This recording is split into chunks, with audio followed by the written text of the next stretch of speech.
Amb el curs escolar acabat d'entrar, arranca a la Casa de la Cultura de l'Alcúdia la 9a edició del Congrés d'Educació Josep Lluís Bauset.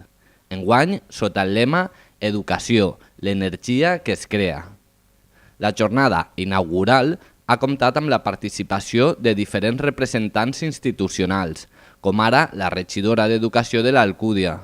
Pilar Huertas ha estat l'encarregada d'obrir el congrés amb les seues paraules. Els i les docents som el motor del canvi i per això us anime a escoltar, parlar, pensar i dur endavant aquesta tasca tan apassionant que és educar.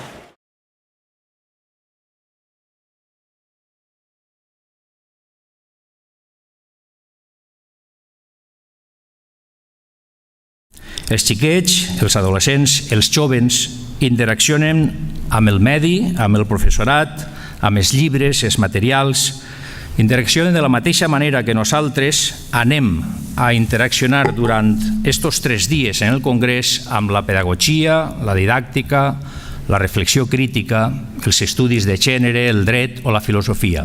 A l'acte inaugural també s'ha comptat amb la presència del vicerrector de Participació i Projecció Territorial de la Universitat de València. Jorge Hermosilla no ha volgut oblidar la figura de Bauset.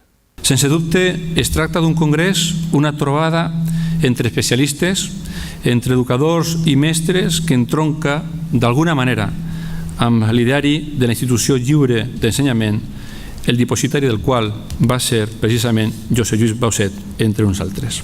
En la seva intervenció també ha fet un clam per l'educació pública.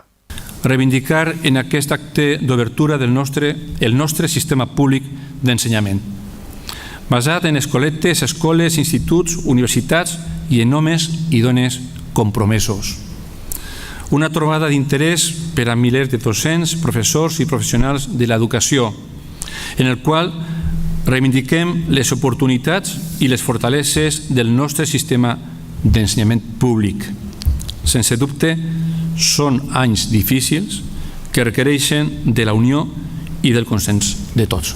A les paraules del representant del món universitari han seguit les del director territorial d'Educació.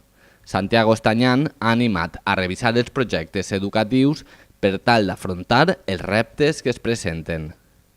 La nostra formació permanent ha de servir, normalment sempre és així, per a que quan tornem als claustres, d'una manera col·lectiva, en un treball en equip, revisem, debatim els nostres projectes educatius de centre. I la nostra energia, aquesta energia de transformació, com el nostre congrés, el lema del congrés diu, aniria cap a 3 finalitats bàsiques, que si això ho aconseguiríem, segurament molts ciutadans es recordaran. No hem de fer repetidors, hem d'acabar en la repetició de curs. Els que van més lents en l'aprenentatge hem de donar-los, i els donem tot el nostre temps i el nostre suport, i els que no volen l'escola hem de donar-los una motivació per a creure en ella. Finalment, l'alcalde de l'Alcúdia, Andreu Salom, ha conclòs l'acte inaugural del Congrés amb una reflexió al voltant de l'educació com a motor de canvi. La particularitat d'enguany és que hi ha, per primera volta, més ponents dones que homes. I que el Congrés arranca precisament amb una ponència sobre les clamoroses absències de les dones en els nostres llibres de text. I això vol dir que el Congrés d'Educació no només repara en l'art de la transmissió dels coneixements, dels valors, de les competències i habilitats, sinó també en els continguts, en els paràmetres ètics de l'ensenyament i en la força de l'educació per transformar les injustícies heretades. Des de dijous per la vesprada fins dissabte de matí, la Casa de la Cultura és l'espai per a la discussió i l'intercanvi d'experiències entre la comunitat educativa. L'obertura del curs amb nivell científic, amb nivell sentimental també, pedagògic, és un clàssic de començar el curs escolar.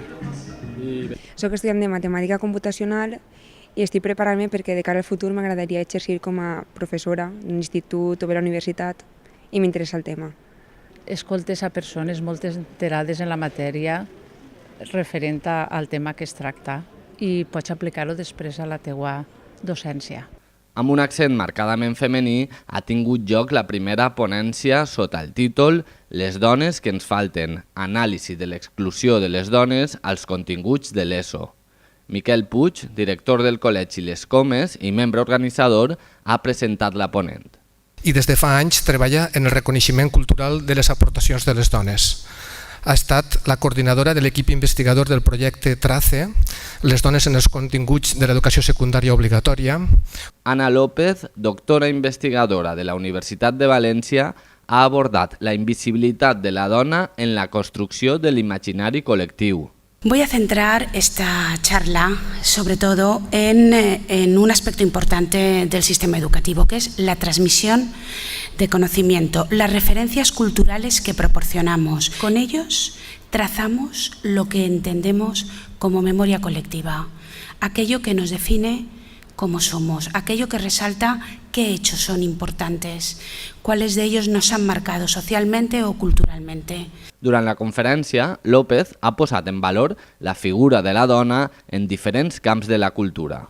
Ha habido una muy importante tipología de mujeres que van desde las mujeres militares, por decir algo que es muy llamativo, que se extiende desde la antigüedad hasta hoy en día, pasando por las cruzadas, pasando por todas las reinas que han estado al frente de sus huestes, hasta, por supuesto, escritoras, músicas, pensadoras, artistas y mujeres con una categoría histórica muy fuerte, pero que sin embargo de las que no tenemos conciencia de todo esa línea ininterrumpida que forman, de esa genealogía que nos ha aportado tantas cosas a nosotros. Més enllà de la reivindicació i el descobriment de personatges històrics femenins, ha donat ferramentes didàctiques per tal de fer front al desgreuge comparatiu. Cualquiera. ¿Cuál es la diferencia? Pues que, por ejemplo, para ordenar las partes, se cita como obra a una compositora. Para escuchar y hablar de textura, coges obras de compositores y añades una pequeña reseña biográfica. ¿Cómo vuelves, mencionando las actividades, a comparar entre Hildegard de Bingen y Bach? Así, sin más, no se hace... O vuelves a usar la obra de Jacques Delaguerre, de Annie Lennox, para trabajar diferentes aspectos de la música, sin más. Després d'una pausa en la qual els assistents han pogut intercanviar les primeres impressions del Congrés, Josep Fluixà ha presentat la següent ponent, en nom de la Fundació Bromera. La seva tasca investigadora segueix 4 línies. La història de l'educació de les dones, la història de l'educació al País Valencià, en especial durant la Segona República i el franquisme, la utilització de noves fonts d'investigació històrica i la recuperació del patrimoni històrico-educatiu. Carme Agulló, professora de Teoria i Història de l'Educació de la Universitat de València, ha exposat el paper de les mestres al llarg de l'últim segle, parant especial atenció a la doble formació de la dona en els anys de la República. I és una formació que està simbolitzada per la màquina de cosir i la màquina d'escriure. És a dir, s'introduís la tècnica, s'introduís la modernitat dins de les escoles. Les xiquetes aprendran a escriure, en màquina d'escriure. Això els permetrà el dia de demà treballar com a administratives, comptables, etc. I aprendran a cosir en màquina de cosir. Podran fer-se els vestits per a elles, però podran crear un taller de modisteria o podran anar a treballar fora. Per tant, tindran aquesta doble vessant de formació professional i de formació femenina. Amb la figura de la mestra com a eix central, la ponent ha demandat la creació de continguts que incidisquen en la vida quotidiana.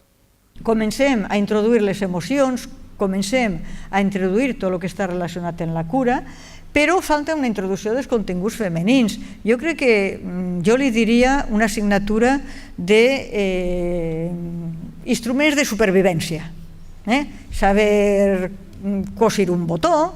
Agulló també ha reivindicat l'adopció de postures feministes a l'hora de dirigir els centres educatius.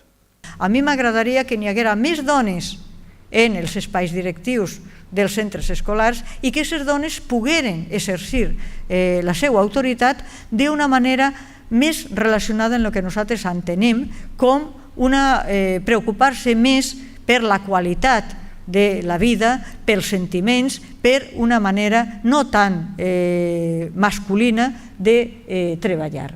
En definitiva, en el primer dia de congrés s'ha reivindicat la necessitat d'aportar una mirada femenina en l'educació.